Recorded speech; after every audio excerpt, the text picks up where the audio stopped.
Hello and welcome to another Damien 212 VC review. Today I'm going to take a look at NES Open Tournament Golf on the NES. If you don't know, well, if you haven't worked it out by now, it's a NES game, hence the NES, and it's a golf game, hence the golf, and it's also a tournament game, hence the tournament. So starting off, it's two-player, you don't get to choose your player, it's standard stuff where player 1's Mario, player 2's Luigi. You can go on stroke play, match play, tournament, or clubhouse. Clubhouse is basically, you can register what name you want, you can choose what clubs you want out of a set of clubs. You can only carry 14 overall, so you can choose which ones you want to take. Maybe you want to get rid of a 2-wood and take a 4-wood, it's up to you. Options, which basically the options are pretty pants, to be honest. You can choose whether you want your BGM on, which is basically sound. You can choose what your default shot swing is and your default putt swing, so that basically means that automatically you will have it on that, you don't have to choose it. So I suppose if you only ever want to do slow shots, then you know. Other than that though, as I say, it's pretty pants. You can also choose your spin, so if you want every shot to have spin on it, then that's why I think the options are basically useless. You can choose your player stats and you can see what your prize money is and your tournament roster. The whole point of the game is to get $1 million, I believe it is.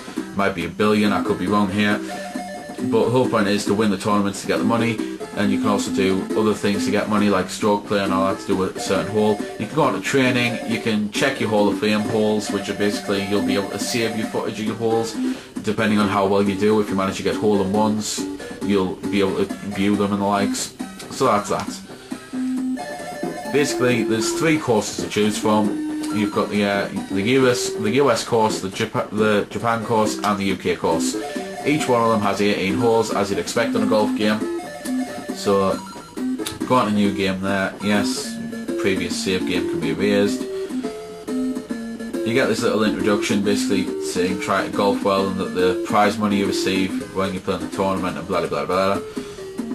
So starting off the first hole, you get to choose what you want your swing to be, so slow, medium or fast.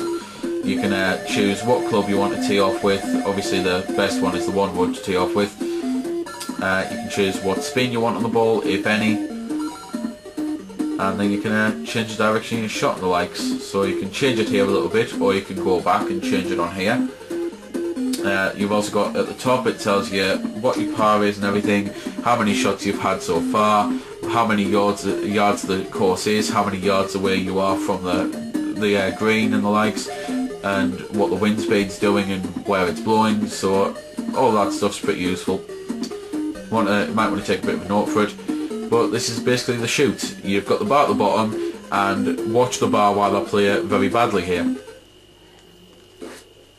Oh, that one was actually quite good, which is a miracle because that's probably the best shot I've ever been able to hit. Basically, you hit the button and the arrow starts moving, and that's your power meter.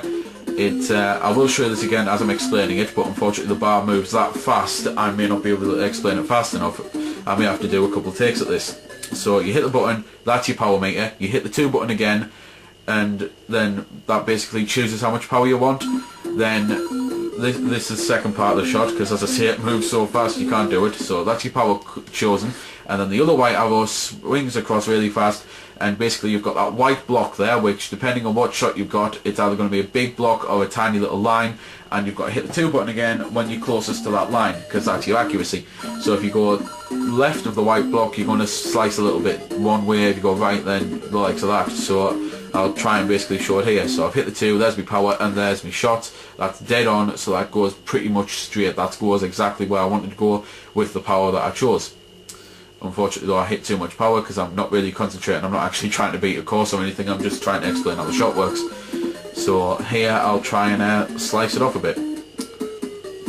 So you can also change on this menu, you can hold left and right and the likes, obviously to choose where you want to aim there, and you can hold up and down whether you want a low, mid or high ball. So right, there we go. I've hit it far too late. It's not even moved. My shot was that bad. So that's basically how the shot meter works. Other than that, there's nothing really to explain. I've explained already that there's 18 holes on each course. There's 3 courses to do, and you have to beat the course to get prize money. So other than that, there's actually nothing else to say. I'll let you listen to the music for a little bit though.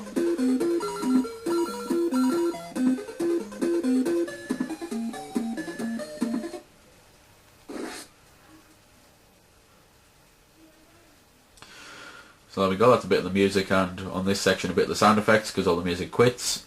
There is actually one thing I did forget to mention. I always forget to mention it because I assume that everyone knows the rules of golf, and they don't.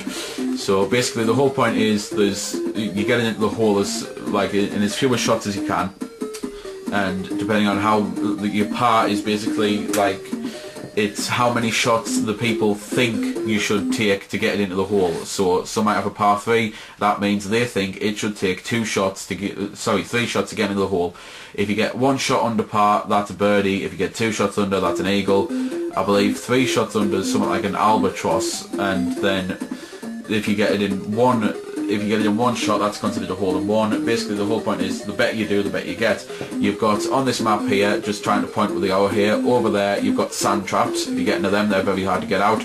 This dark green section's the green. This is exactly where you want to be. It's the best place to play it. Basically you've got a bit of a rough there, and you've got the normal playing field here. You've also got trees and other obstacles. You've got water over there, where if you go into the water, then that automatically cancels out another shot, so you actually get a shot penalty for that.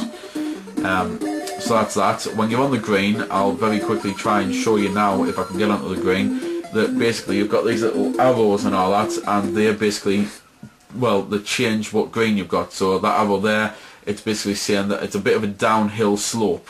So that means I don't want to hit as much power here because it's already going downhill, and the other symbols mean different things. Basically the operations guide tells you all of them. I believe it tells you all of them. I'll go in now and just quickly show you a few. Where's the green? There's the green. Here we go. It's got like the arrow icons on the green indicate the direction of the turf. The dark green arrows indicate that the green will have a weak effect on your putt. The light green arrows indicate that the green will have a stronger effect on your putt. And that's basically what they all do. So that's that. So there we go then. That's been the review. I hope you found it helpful. I don't score the games because that's based purely on opinion, so instead I'll leave you to make your own mind up. So thanks for watching, and if you've got any questions about the game that I didn't answer in the vid, or that hasn't been answered in the comments, then feel free to ask and I'll help if I can. Also, if you did find it helpful, don't forget to check out my channel because there's plenty more like this up there, and don't forget to subscribe because there'll be plenty more to come as well. So until next time, this has been Demon212, signing off.